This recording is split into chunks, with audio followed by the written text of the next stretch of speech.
Andy McCarthy. He's a Fox News contributor. I just read his piece this morning about the Flynn case, Andy, and now this is a whole another element. What do you make of this release of these documents, including that former Vice President Joe Biden was on a list of people requesting to know Flynn's identity? Well, I certainly agree with Judge Napolitano, Dana, that once the two senators asked for this information after the Director of National Intelligence shopped it to the Justice Department, that it was a matter of time, short time, before it got out. But I guess what I'd be very interested in is making the distinction that General Flynn, you know, when we're talking about unmasking, we're talking about people who are incidentally, Americans who are incidentally captured or monitored in foreign intelligence collection.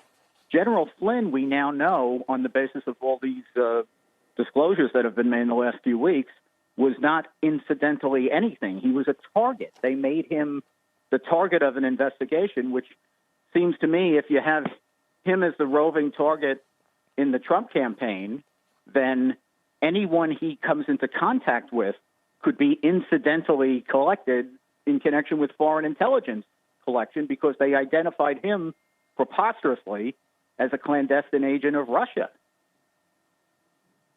Mm-hmm. And I was just looking at the dates.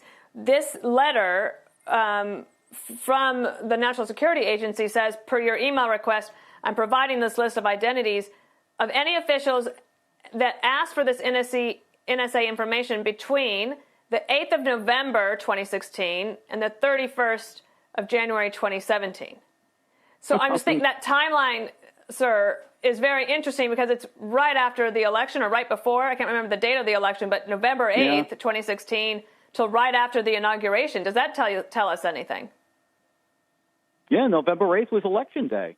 So this is basically the Obama administration realizing against all odds that Trump has won, and that in 10 weeks he's going to have access to all of the intelligence files in the United States. So they're going to get busy. And since they've been investigating him and his campaign as if it was a Russian operation, they now have to pull together and project some evidence to suggest that that was not something that was fabulism, that it was actually real. So I think, you have to combine this, Dana, with all of the intelligence leaks that we got from Election Day going past Inauguration Day.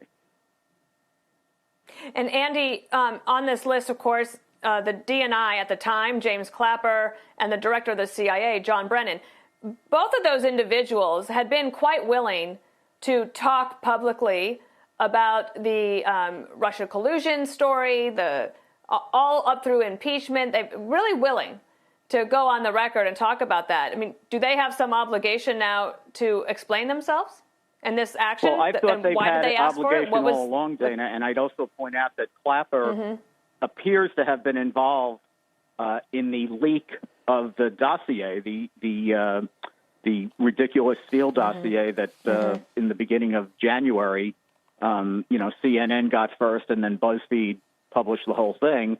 And I think Clapper's on record admitting that he spoke to CNN about it. So it seems to me that what went on here is they were trying to project the image of something they hadn't been able to prove with evidence, which was that Trump was in cahoots with the Kremlin.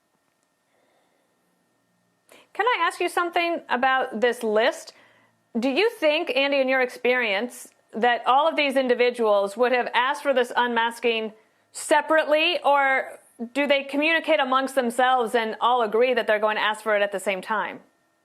Dana, we're about years overdue for a hearing on exactly how this happened, because as I understand it, for example, Samantha Power is on paper responsible for over 200 unmasking.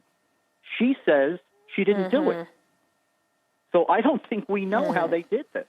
And I don't think we know whether these names are just names that are being used like nominees and somebody else was actually doing the dirty work. Right. And